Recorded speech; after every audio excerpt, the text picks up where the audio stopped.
The impudence, the audacity, the unmitigated gall of those knuckleheads of liberty podcasters, daring to voice opinions outside the mainstream of accepted thought.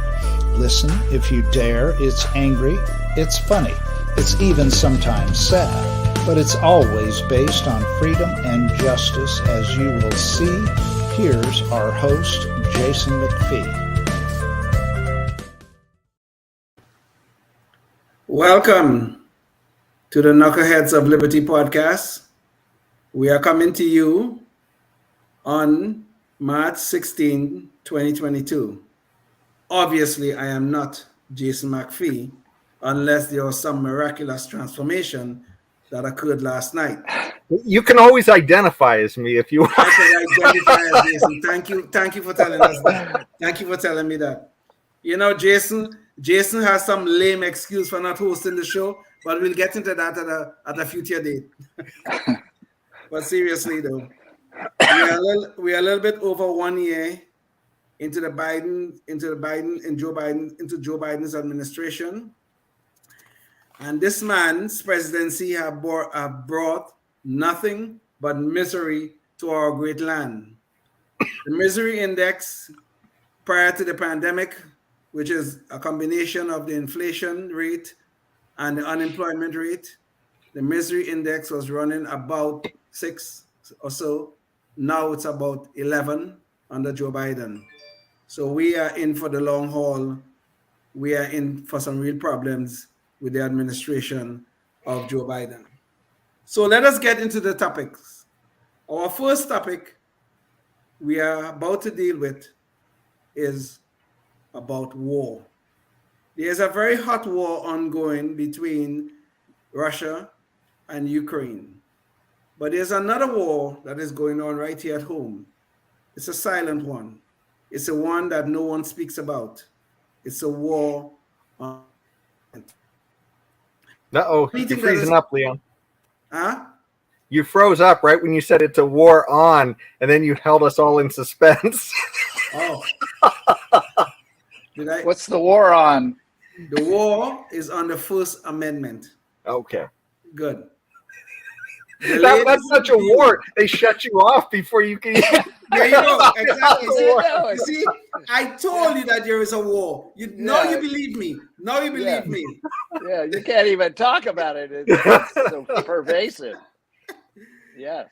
The ladies of The View, which is a daytime show on ABC, has now called for the prosecution of Tucker Carlson and Tulsi Gabbard because they both have made statements that they find objectionable.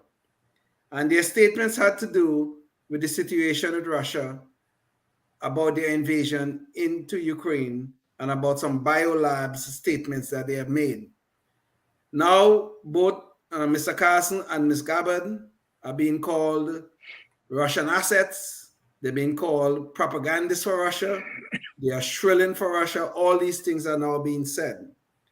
And the ladies of The View are now calling for the prosecution. They are calling for a DOJ, a Department of Justice investigation into these two people. And they are calling for the possible prosecution of Mr. Carlson and Ms. Gabbard. So what do you guys think about this war on the First Amendment that is ongoing?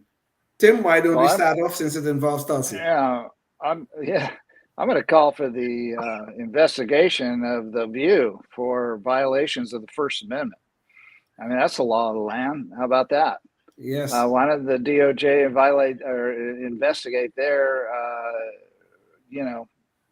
violations of the First Amendment that belongs also not just to them, but to Tucker Carlson and to Tulsi Gabbard. And if they've got proof or they feel it's there's enough to back their words up about biological labs that are inside Ukraine, and they're worried about that. How is that an asset to Putin too? I mean,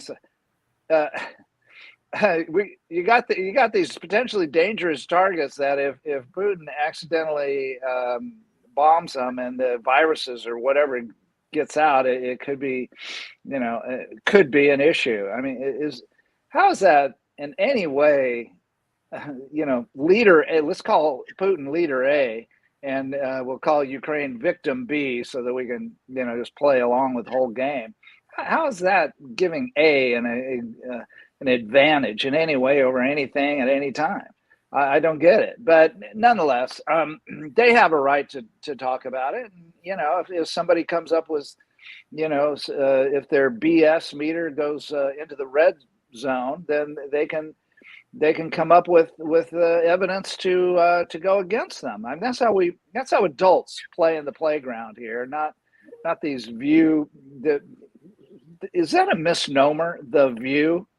Maybe it ought to be The Mask. How about that? Is that or maybe the View lost their view. I don't know. How about the dim view? The dim view. I guess I guess that. they are implying when they say the view, it is the only view. I guess the only thing. Yeah, you better like it or not. I mean, you better like it. Yes. So, Jason, what do you think? Well, it's funny, Tim. Tim, are you done? Yeah, I'm done. Other than Tulsi Gabbard looks good in a white pantsuit. I just wanted to say that. Well, it's funny, Tim. You were asking, how they can be so. Oh gosh, I can't even remember what the word was now that you were using, but how they can. Just be so crazed on this, deciding that somebody is an asset, and I think for them, if you don't join if you haven't joined in on the I guess the daily 2-minute hate on Russia for the last 5 years now, it's like Russia.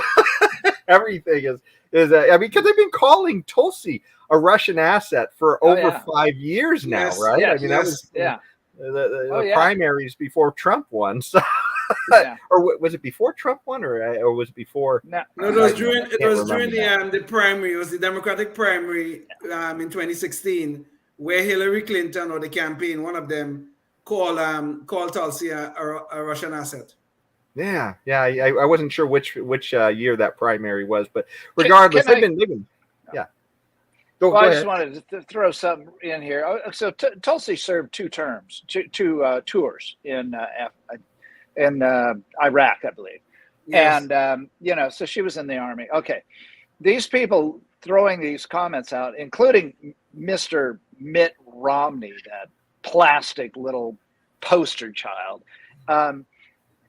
who, by the way, none of his sons ever served. He never served. He evaded it all and everything. Tulsi stepped up to the plate after 9/11 and joined the Army, and like it or not, that's what she did. And so they have a lot of. Tim, she's still in the reserve, by the way, but go ahead. And she is still in the reserve in Hawaii, and still, so that takes a lot of nerve to criticize somebody like that. When you come from a place where you didn't do anything, and if anything, you avoided it. And anyway, so go ahead, Jason. I didn't mean to it's just these people, though. I mean, they attack, whether it's Romney or the ladies of the View, and it's kind of funny now that Romney is I guess sunk to a level where he's fitting right in with the ladies of the View. Yeah.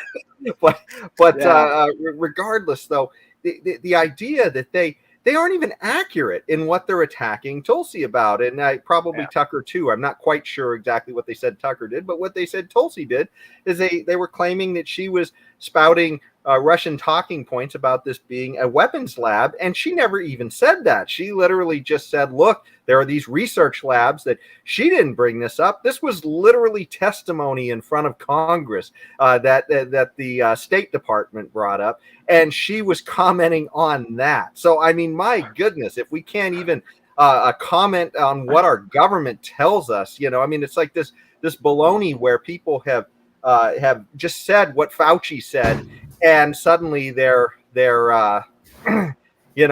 removed because Fauci has changed his talking points or something else, and so you get eliminated from polite society. But what's even funnier about this is that their mania is against Russia, and yet their strategy is exactly the same as Putin. Putin is literally jailing people for using the words war and invasion, and he is putting people in jail for that. And this is exactly what the ladies of the View want to do to anybody who doesn't go along with their view on things. So, I don't know. I got to call it time here because it just says scheduled up on my upper left corner as though we are not actually. No, we're on. It's live. We're live. Okay, mine says scheduled. Okay, I'm sorry. But we are live, Tim. Okay. But talking about Putin and thing, there was a woman who it was live TV, and somebody in one of their studios came on live TV and put up a sign saying no war in Russia. I think it was Channel 1 in Russia. And they arrested her, and she's been fined right now. I don't know how much rubles, but they are finding her for interrupting the program with a little protest, So Putin is literally shutting people down, and he have shut down some of the independent TV stations and news outlets. He's literally shutting people down, and this is what the View is calling for here in the United States, where we're supposed to have a First Amendment. But this raises a question though. This thing have been going on for a while. Cancel culture has been a big part. It's almost becoming a part of our life in the United States. Is there anything that we could do about this? Seriously, is there anything? Jason? Well, I think the main thing is we have to go back to classical liberal values. We have to look to and respect those values of people like Mills, who said, look, if you don't know the other side of the argument, then you don't even know your side of the argument. That's essentially what he said. I don't remember the exact quote, but but that's essentially getting at it. And that's to say that, look, we none of us are born with the truth. We're only going to get there by having discussions with other serious people who may have different ideas than us, and that's the way we progress to the truth. Yeah, I'm really not worried too much, Leon. I don't think I think it's one of those things that are going to kill themselves out because they just go against human nature. They go against, everything that makes us human. And, to try to squash someone else's opinion. It's dictatorial in nature. It's despotic in nature, but that doesn't mean that it's got its own ability to keep bringing people into the fold. It's going to turn people off quicker than it's going to bring them in. Indeed. That's a good point. That's a good point. I like that. I would want to push back on that just a little bit, though, and that's that I think that the natural state for most people is to get defensive and want to essentially shut down the other side instead of really have a conversation with the other side. I think that's the natural state, is to want to defend what you think already. And I think we have to work hard to try to reach, what a guy like Mills was shooting for. And that's why he's so extraordinary, is because he brought those ideas up when a lot of people hadn't really crystallized those very well before. So, anyways, that's... So, no, Jason, you're raising a very interesting point here. So let's take this out a little bit. You are saying that our natural state is to try to shut down our intellectual opponents? Yeah, I think that is the natural state, and I think that's why we're seeing this get so crazy with all the social media. People are, they find people who think alike with them, and then they just want to shut out everybody else who doesn't think like them. And I think that really is much more the natural state. I think a guy to look at is Jonathan Haidt. He wrote a book called oh gosh, I can't remember what it was called now. I know the book, but I just don't remember the name right now. But I know the Righteous Mind. That's what he wrote. It was called The Righteous Mind, and so it was about how to try to come to agreement with people, I guess, and stuff, or to be able to at least converse with them and stuff, and to convince people.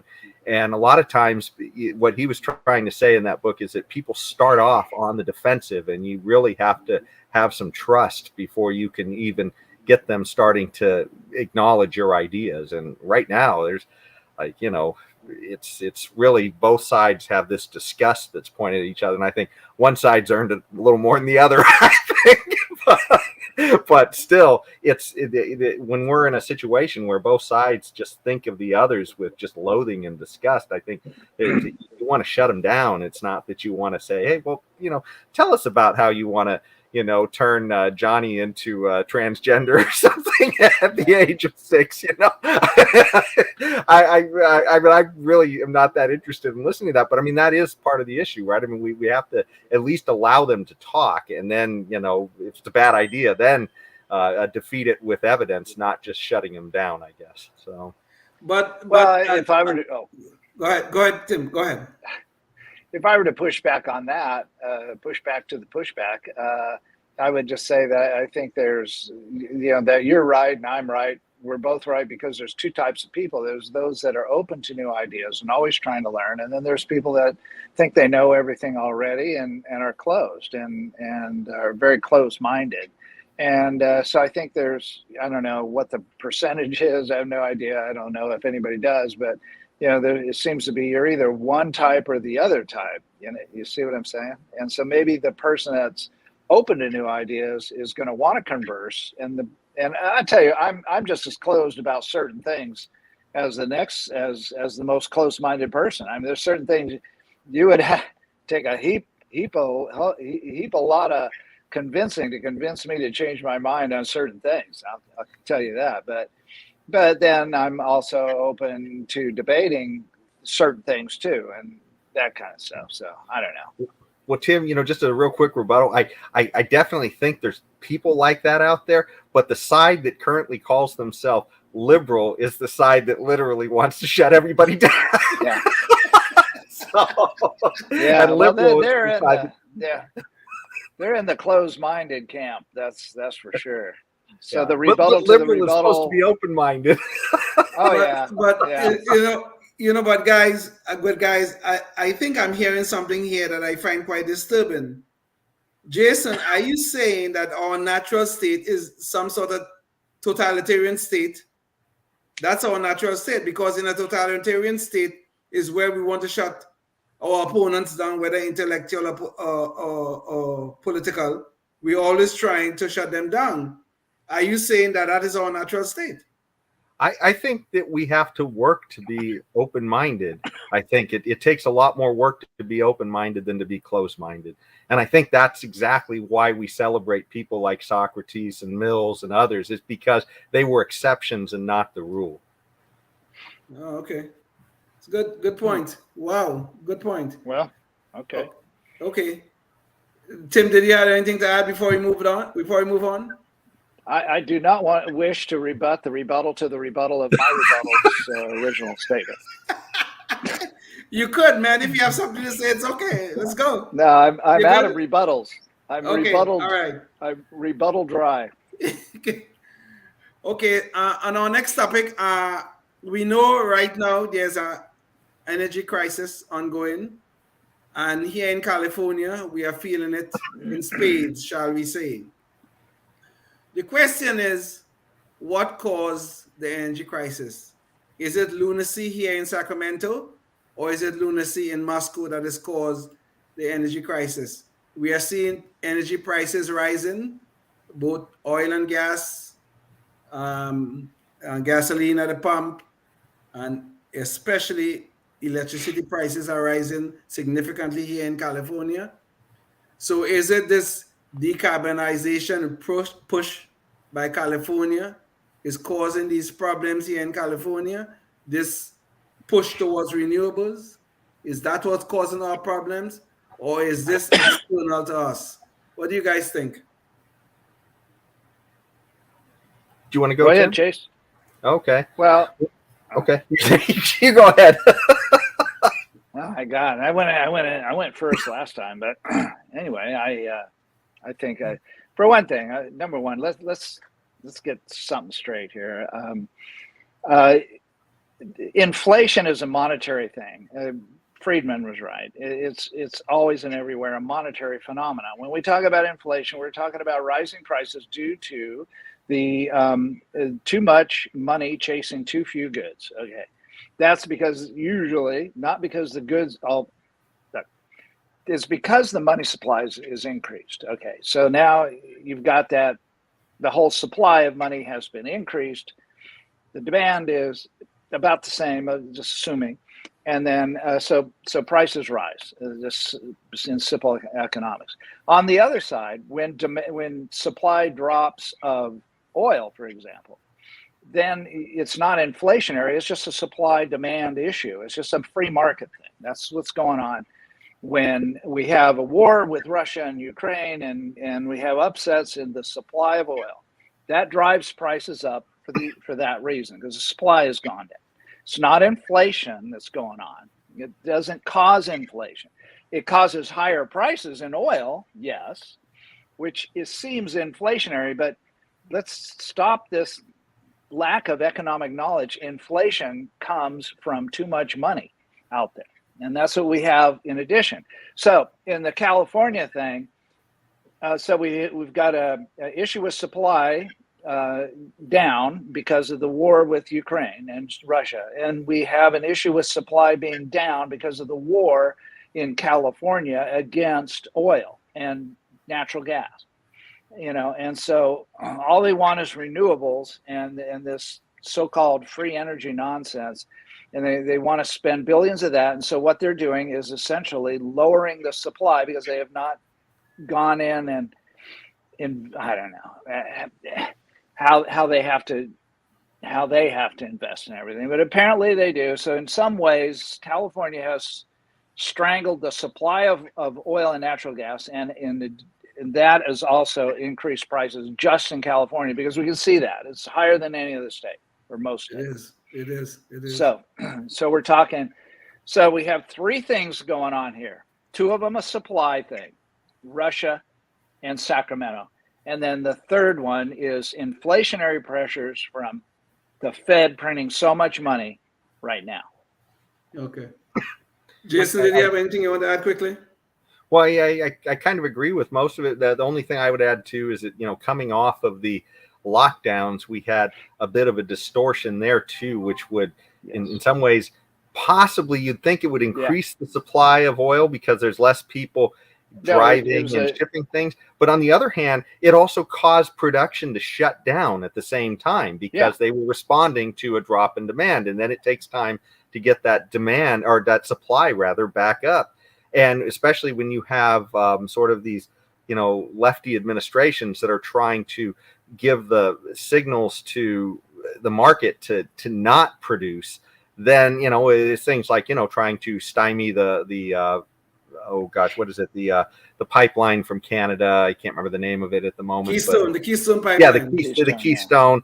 And, and the idea too with, putting pauses on some of the permits and licensing and other things like that they've done, trying to send the signal that they are for greenhouse gas regulation, for better or worse. That's a different debate for another day, but the bottom line is that that's literally what their goal is, and so they want to reduce fossil fuel consumption, and so they're actually trying to send signals to fossil fuel that, hey, we're going to make this tough on you, going forward. So that's and so you're going to have people that are less likely to want to get into that if they see all this crazy government action that they can't predict.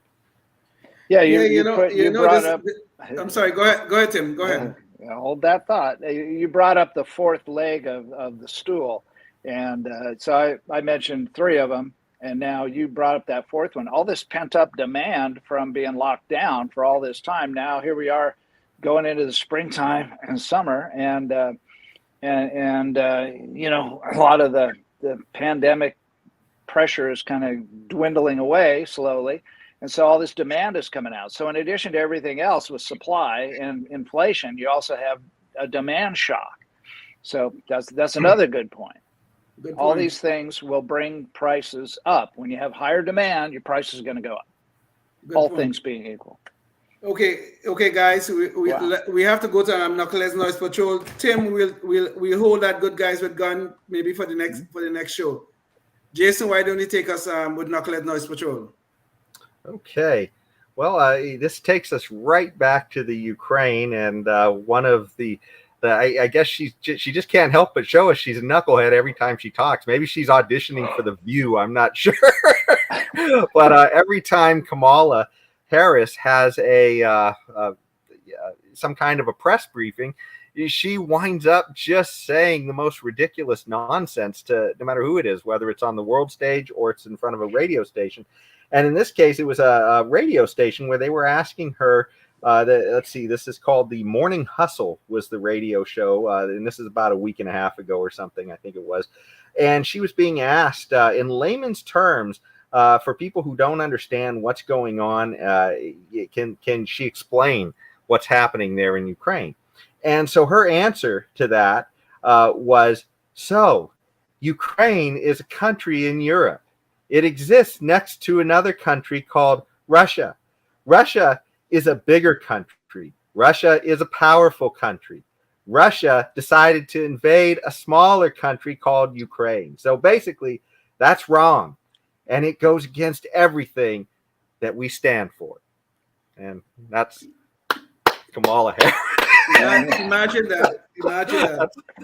I mean, children, behave yourself when you go to recess, okay?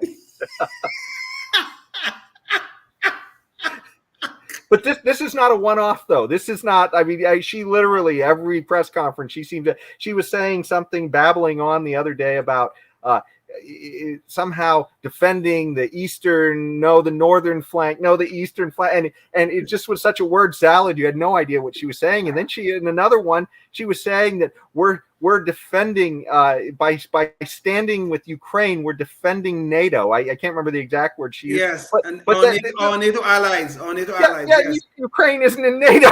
Yeah, exactly. This is probably the issue why Putin is invading the place, and there she is trying to make it sound like Ukraine is a part of NATO when it's not. Yeah. This woman is so ridiculous, it's unbelievable. You don't know what. And recently she was having a press conference with the president of Poland, and they asked her a question, and like she was so confused, she was looking across to the president to try to help her to answer the question. I mean, and this woman is the vice president of the United States. What the hell is she doing? It is just sickening. Well, she just started laughing hysterically. Yeah. And they're talking about migrants who are fleeing for their lives. Yes. and the way she segues into that is just this very out of place, long laugh that nobody can quite understand why she's laughing. Of course, yes. And she was supposed to be finding the root causes of migration. I guess she found that now. So that's why she's in Europe, lighting up the place with her wonderful articulations. But anyway, guys, we have come to the end of our show. Thanks a lot for participating, and stay free, and see you next time. Life, liberty, and the pursuit of happiness, always and forever. Thank you for listening to the Knuckleheads of Liberty podcast. Find us on Facebook, Rumble, YouTube, your favorite podcast network, and at knuckleheadsofliberty.com.